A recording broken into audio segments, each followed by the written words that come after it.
Paddy అంటే మన ధాన్యం కొనుగోలు చేశారు కదా, డబ్బులు ఎమ్మటే వచ్చినాయి.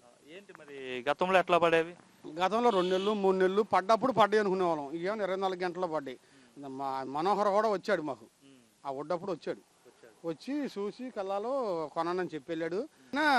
డబ్బులు ఎమ్మటే పడ్డాయి. ఏ విధమైన ఉపయోగం డబ్బులు ఎమ్మటే వేస్తా అంటే గతంలో లేటుగా పడేవి కదా? కోత కోసారండి, కుప్ప నూరిశారు. ఆడ ఆఖరిగా మిషన్ వాళ్ళు వస్తున్నారు ఆడ నుంచో.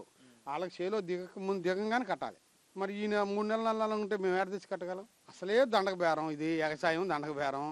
గతి లేక మాకు ఏ పని దొరక్క అది చేస్తున్నాం. చేసినప్పుడు కూడా ఇంకా అప్పులు తెచ్చి కడితే ఈ అప్పులు వడ్డీ సరిపోతున్నాయి, కానీ వీటికి ఇచ్చేది ఏం లేదుగా. మొన్న 24 గంటల డబ్బులు 24 గంటలు 2-3 రోజులు పడినాయి, ఇబ్బంది ఏం లేదు.